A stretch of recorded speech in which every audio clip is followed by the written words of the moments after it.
واخيرا حصلنا فرصة اننا نتكلم عن ماريو. سبب تأخرنا في هالشيء هو بسبب سياسة نينتندو في اليوتيوب.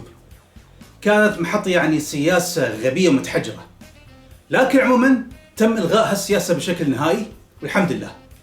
والحين هاي فرصتنا ان نتكلم عن ماريو.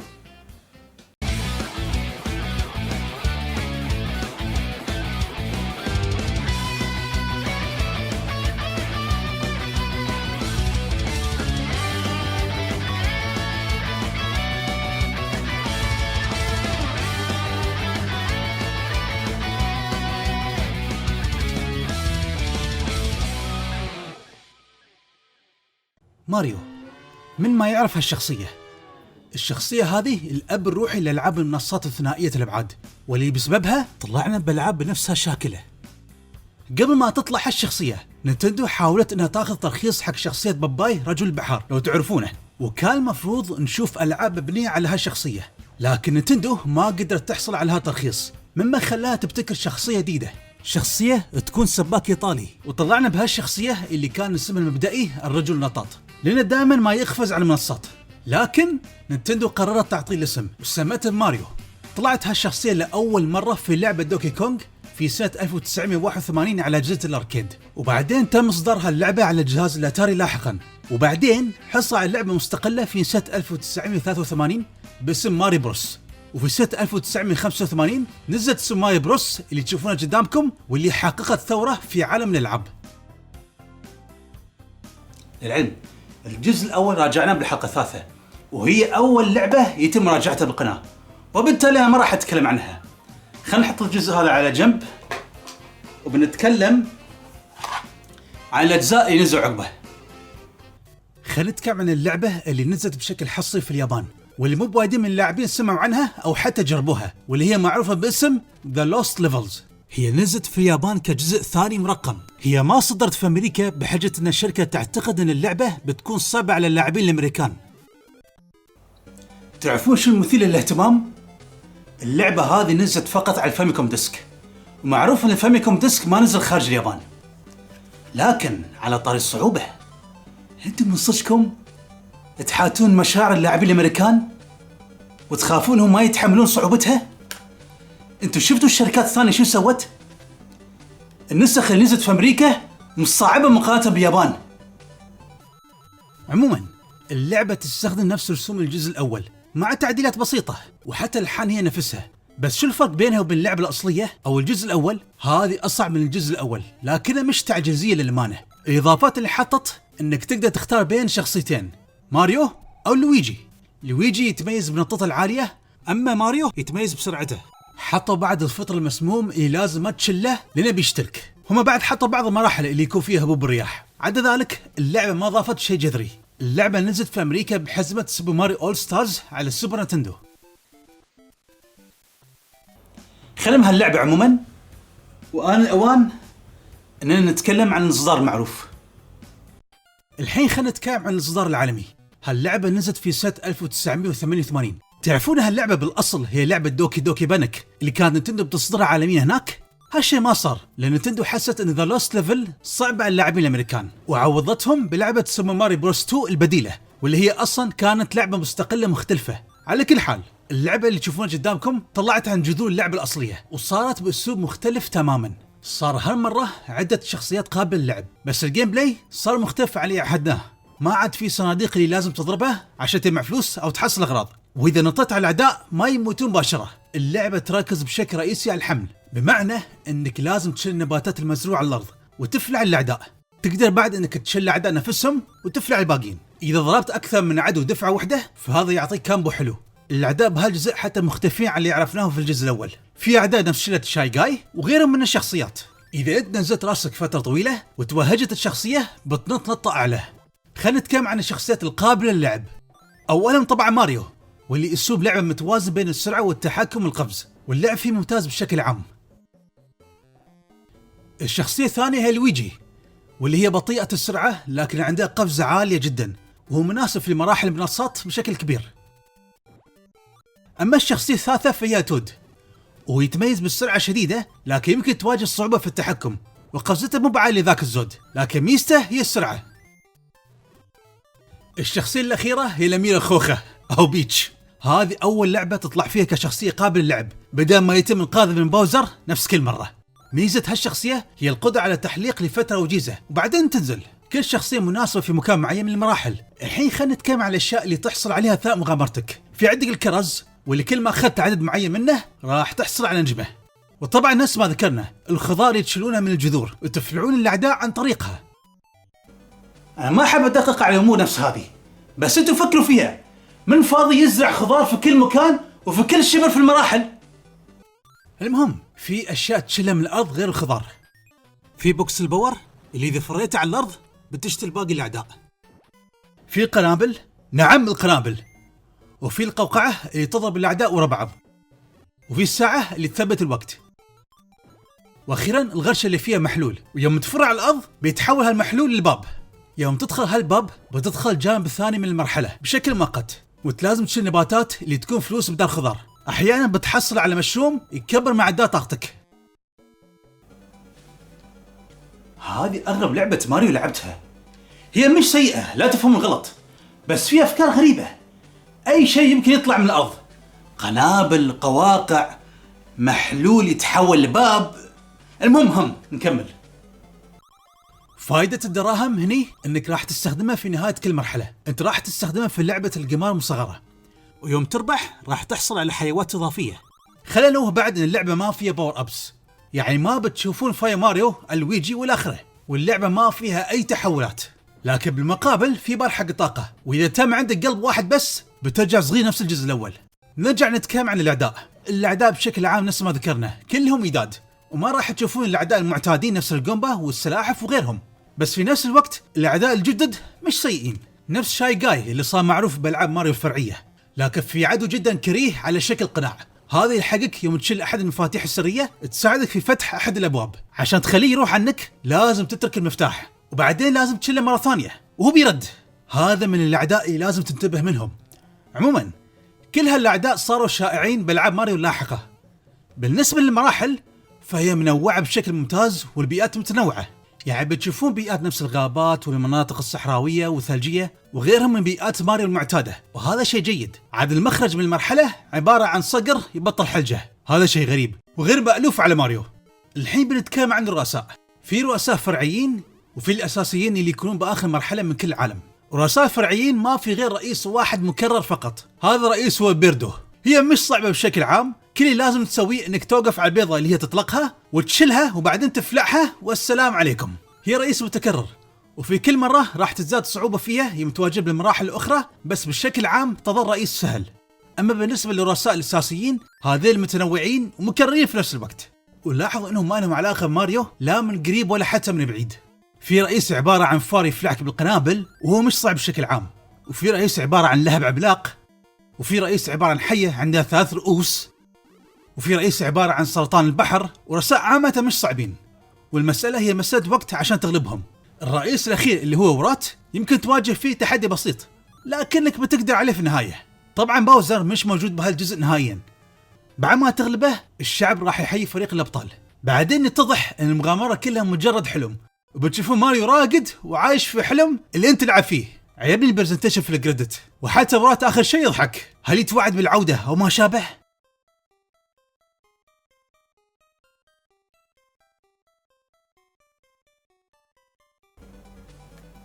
ودي أعرف شعوركم كيف كان يوم خلصتوا اللعبة على وقتها. هل حبطوا يوم اكتشفتوا إنه مجرد حلم، ولا ما افتكرتوا استانستوا بالجيم بلاي؟ على كل حال هاللعبة تظل ممتازة وممتعة، وما شفت فيها عيوب كبيرة غير انها ما تدعم لاعبين، لكن مو مشكلة بنعذرها.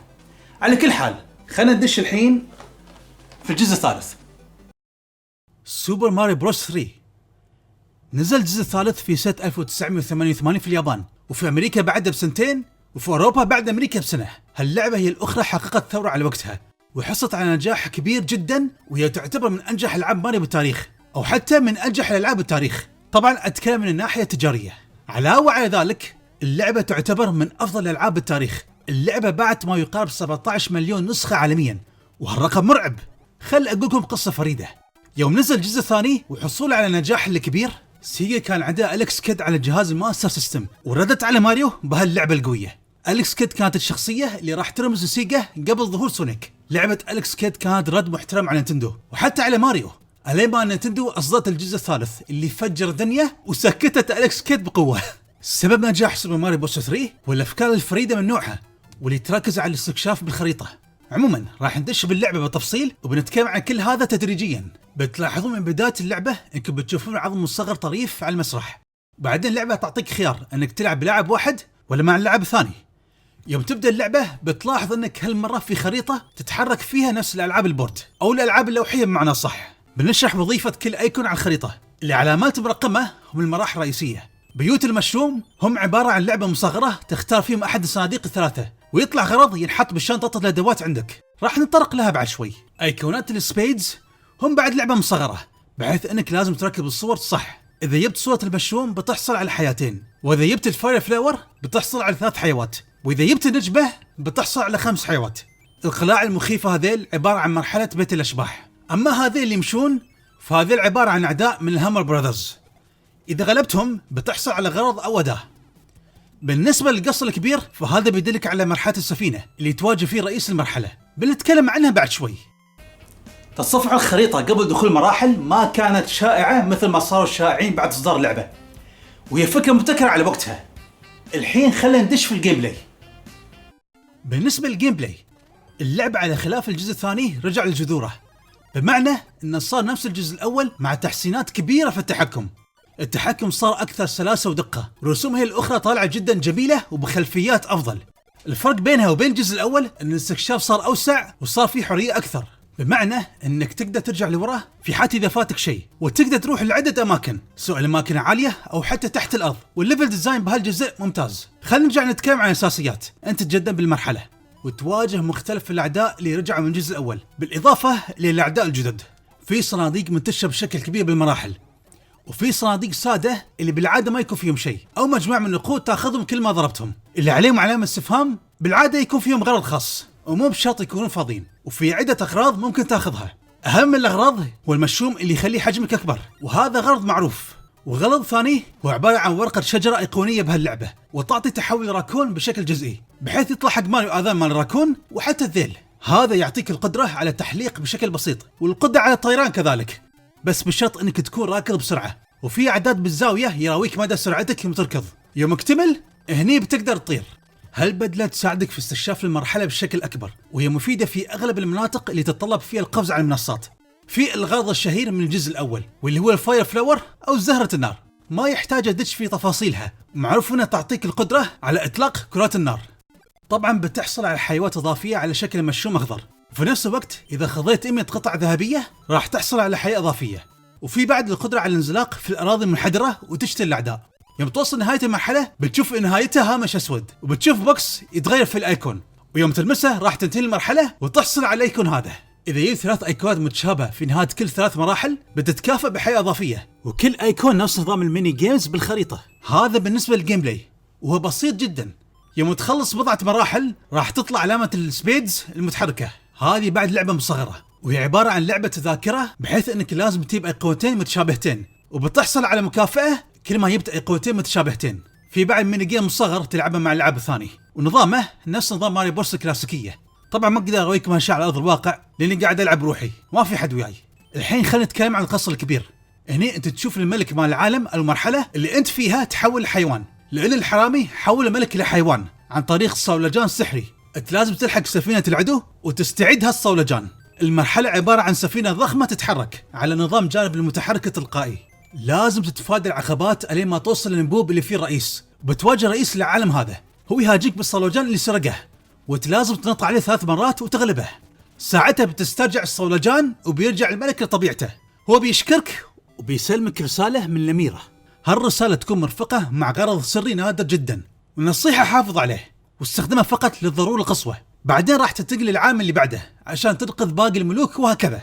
خلينا ننتقل لحقيبة الأدوات اللي عندك. الأدوات تفعلها فقط في الخريطة، وبعد ما تفعلها راح تستخدمها بالمرحلة. تقدر تشيل حوالي 28 غرض، وانت شوف شو أولوياتك بالأغراض. الحين خلينا نقول شو هالأغراض. المشوم وورقة شجر والزهرة النارية معروفين قدرتهم. في عندك النجمة اللي تخليك خارق لفترة من الوقت، طبعا في بداية المرحلة فقط. المثير للاهتمام ان نطة ماريو بهالوضعية تصير دائرية، جلب كونترا على غفلة.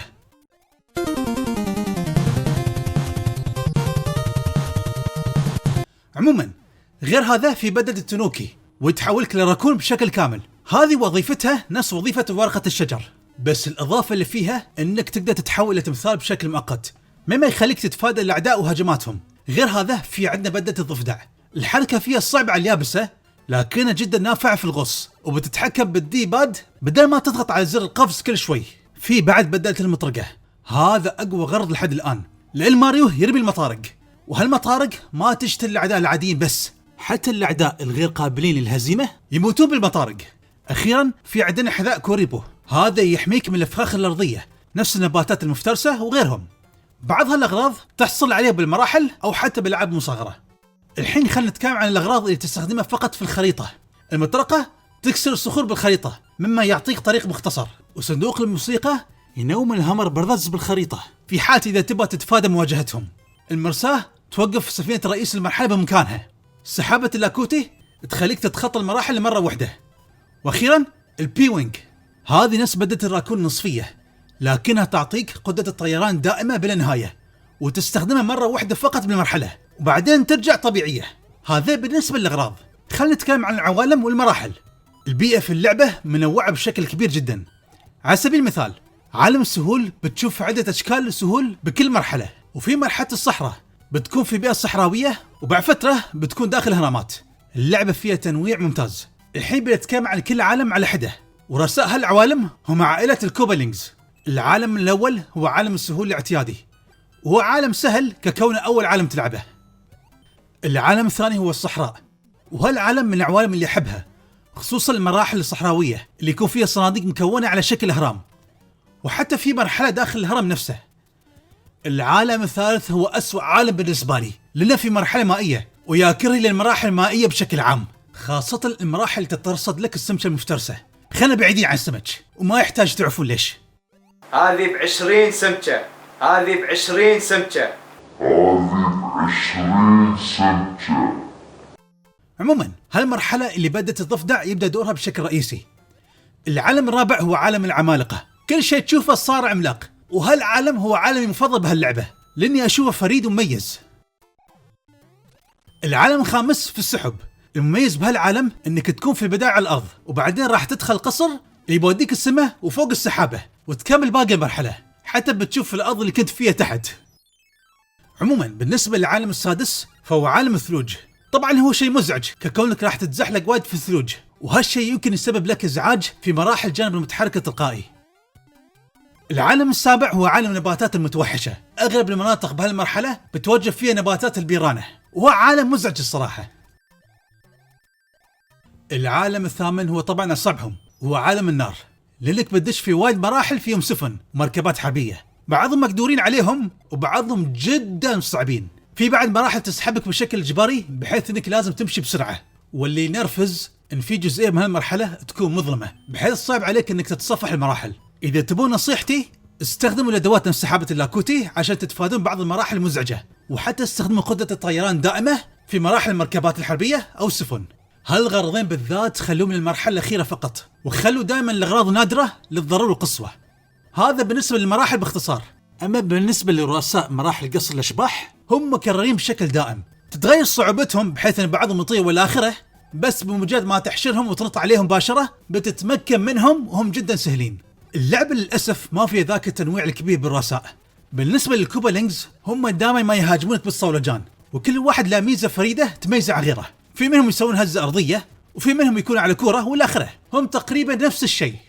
باوزر هو الوحيد المختلف بحيث انك لازم تستدرجه وتخليه يكسر الطوابق اللي تحته بحيث انه يطيح في القاع، وبعدها بتختم اللعبة. خلينا ننتقل للعيوب. لو تكلمنا عن عيوبها فهو تكرار رؤساء نفس ما ذكرنا. العيب الثاني هو عدم القدرة على الحفظ، لازم تخلص اللعبة بجلسة واحدة، وهالشيء ما بتقدر تسويه بسهولة. إذا في خاصية الحفظ أو كلمة السرعة على الأقل بتحقق هالشيء بسهولة، واللعبة بشكل عام مش لها درجة من الصعوبة.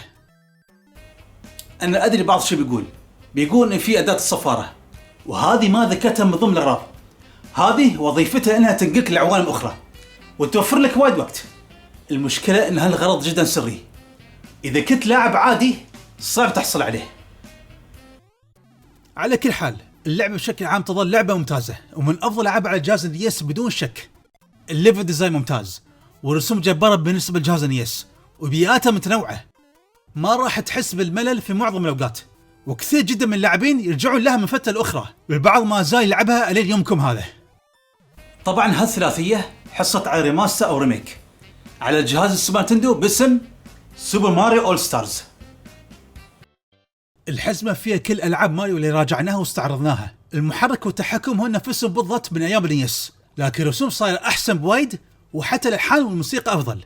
هذا ريماستر محترم الصراحة، ومن غير إن في خاصية الحفظ في كل لعبة بالحزمة، وهالشيء نحتاجه بالذات في الجزء الثالث ككونه أطول من باقين. الرسوم بالجزء الثالث طالعة جدا جميلة، وشوفوا أشكال الشخصيات والخلفيات كيف فيها تفاصيل أكبر من نسخة النيس. اللي حاب يلعب اللعبة أنا أنصحه إنه يلعبها في حزمة أول ستارز، أو إنه يلعب سوبر ماريو أدفانس 4. أنا ما راح أتطرق في سلسلة أدفانس حاليا لأن هذا اللي بروحهم فيه مزايا أخرى وبنخليهم للمستقبل. وصلنا ختام، خبرونا بالتعليقات إذا تبون نغطي سلسلة سوبر ماريو وورد مرة واحدة. عموما سلسلة ماريو كانت مطلوبة من فترة طويلة، خبرونا في التعليقات وقولوا شو رأيكم. يعطيكم ألف عافية متابعة.